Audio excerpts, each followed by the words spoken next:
റഹ്മാനിക്ക് ഇത്രയും ബ്രേക്ക് എടുത്താണോ എനിക്ക് ചോദിക്കണമെന്ന്, ഇത്രയും ഗ്യാപ്പ് എടുത്തതാണോ മലയാള സിനിമന്ന്, അല്ലെങ്കിൽ ആണല്ലേ മനഃപൂർവ്വം എടുത്ത ഗ്യാപ്പാണല്ലേ? കാരണം ഇക്ക ഹ്യൂമർ ചെയ്യുന്നത് എനിക്ക് തോന്നുന്നു കുറച്ച് കാലത്തിന് ശേഷം ഹ്യൂമർ ചെയ്യുന്നത്. അപ്പൊ എനിക്ക് തോന്നുന്നു ഇക്ക ഹ്യൂമർ ചെയ്യുന്നത് കാണാൻ, അല്ലെങ്കിൽ അത് കാണാൻ വേറൊരു അഴകുണ്ടായിരുന്നു അല്ലെ? അതിന്റെ ഒരു സാധനം ഇതിനകത്ത് കാണും എന്തായാലും ഡെഫിനറ്റ് ആയിട്ടും. പിന്നെ ഏറ്റവും നമ്മൾ ഇതാക്കുന്നത് എന്ന് വെച്ച് കഴിഞ്ഞാൽ, ഇപ്പൊ ട്രെയിലർ കണ്ട ആൾക്കാരൊക്കെ പറയുന്നത് വെച്ചാൽ മമ്മൂക്കയാണ്.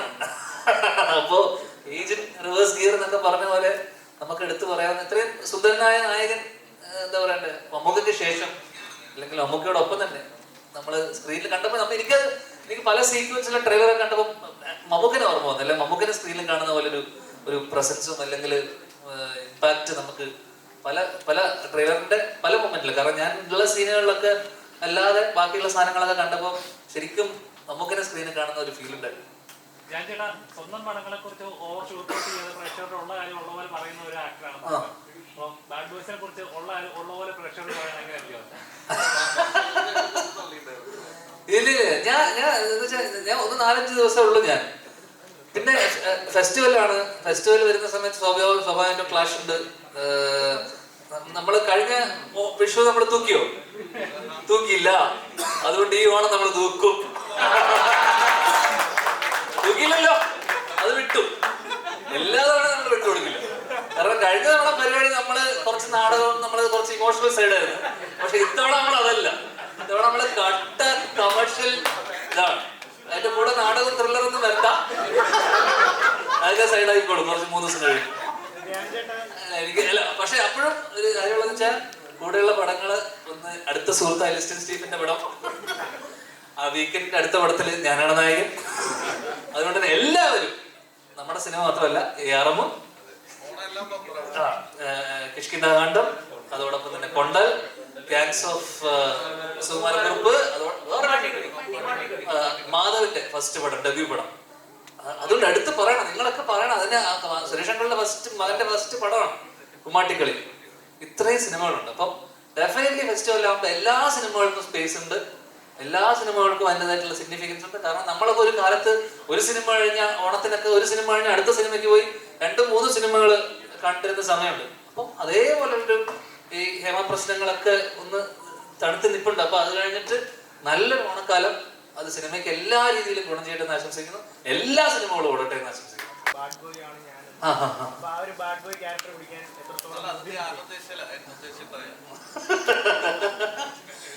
ഞാൻ ക്യാരക്ടർ പിടിക്കാറില്ല, അറിയില്ല. ഞാൻ തലേദിവസം വന്ന് വേറെ പടത്തിൽ വന്നിട്ട് അങ്ങനെ വന്നിട്ട് അടുത്ത പടത്തിൽ ഇത് പോകുന്ന ആളല്ലേ. അവർക്ക് പറയുന്ന സാധനം ചെയ്യുക പോവുക എന്നല്ലാതെ നമ്മള് എന്നെ സാരം കണ്ടായിരുന്നു അവിടെ. കൃത്യമായിട്ട് അവൻ എഴുതി വെച്ച എന്താണെന്നുള്ളത് അവൻ കൃത്യമായിട്ട് കാണിച്ച് പറഞ്ഞു തരുമായിരുന്നു. നമുക്ക് എളുപ്പമായിരുന്നു. അതുകൊണ്ട്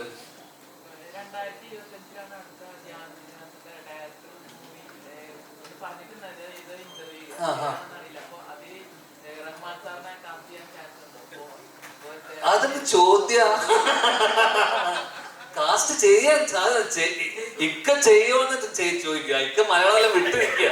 അപ്പോഴാ ഒടിഞ്ഞ കൈയാണ്. അപ്പോ അല്ല, അതാ നമ്മളൊക്കെ ഇവരുടെയൊക്കെ ഡേറ്റിന് വേണ്ടി കാത്തു നിൽക്കുന്ന ആൾക്കാരല്ലേ നമ്മള്. അതുകൊണ്ട് ഇക്ക ചെയ്യാന്ന് ഇപ്പൊ വാക്ക് പറഞ്ഞപ്പോ എന്നെ പറഞ്ഞ സന്തോഷം. ഈ ഓണത്തിലുണ്ടല്ലോ ഒരുപാട് ആക്ടിവിറ്റീസും കാര്യങ്ങളൊക്കെ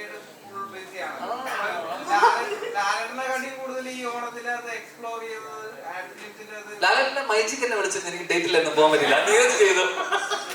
നീരജ് ചെയ്തല്ല, മൈജിക്ക് വിളിച്ച സമയത്ത് ബേസിലും ഞാനായിരുന്നു. ഞാൻ ആ തിരിയുടെ മലയാളിക്ക് പറഞ്ഞ എടാ അവര് പറയുന്ന പൈസക്ക് പോവാം, പറയുന്ന പൈസക്ക് പോവാം. അവരപ്പോ ലാലേട്ടനേക്കാളും പൈസ ചോദിച്ചു. അപ്പൊ അവര് പറഞ്ഞു ലാലേട്ടന് പോലും ഇത്രയും പൈസ ഇല്ല മോനെ, വേണമെങ്കിൽ വന്ന് ചെയ്താലെന്ന് അവര് പറഞ്ഞു മൈജിക്കാര്. അങ്ങനെ അത് പോയി. ഞാൻ ഡിജിറ്റൽ അല്ലടാ, ഞാൻ ഇതിലോട്ട് ടിവിയിലോട്ട് വരാറില്ല.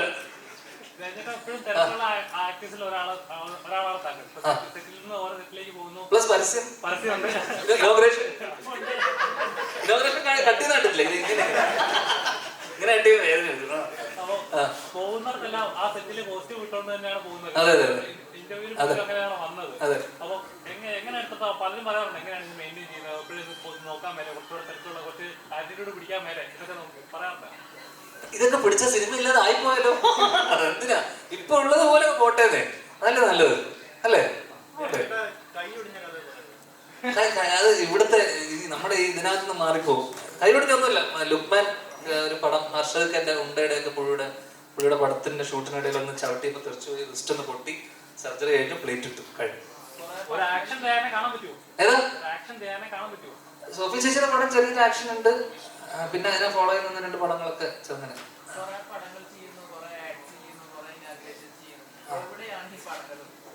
ഏതാ പൈസ? ഇൻകം ടാക്സിലാണ് അവൻ. എടാ അതൊന്നും പറയാൻ പറ്റില്ല ഇപ്പൊ. എന്തിനാ ഇപ്പൊ അതൊക്കെ അറിഞ്ഞിട്ട് ഇപ്പൊ ഇതൊക്കെ ഞാൻ ഇവിടെ ഒന്ന് പറയണോ? ആ പണ്ടത്തെ കയ്യിൽ വെച്ചോ.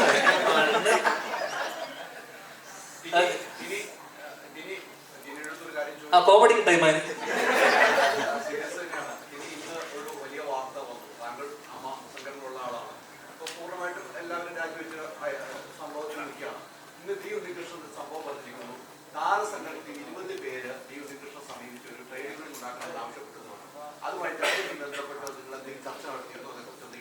എനിക്കിപ്പോ ഇവിടെ ഇരിക്കുന്ന 20 പേരെ കുറിച്ച് മാത്രമേ അറിയാൻ പാടുള്ളൂ.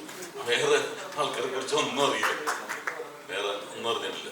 നമ്മൾ വേറെ കമ്മ്യൂണിക്കേഷൻ ഉണ്ട്, എനിക്കറിയില്ല. ഈ 20 പേരെ കുറിച്ച് പറയും. ഹൈദരാലിക്ക് വേറെ പണിയില്ലേ, നമുക്ക് ബാഡ് ബോയ്സിനെ കുറിച്ച് സംസാരിക്കും. അല്ല ഇതിനകത്ത് ഹൈദരാലി അഭിനയിച്ചിട്ടുണ്ട്, അത് അറിഞ്ഞോ? പറഞ്ഞല്ലേ? ഹൈദരാലി ഇത്തിരി അകന്നിരിക്കുന്ന ഇങ്ങനത്തെ ചോദ്യം. ഒരു കസേര ഇട്ടിട്ട് അവിടെ ഇരിക്കാന്നുള്ളത്.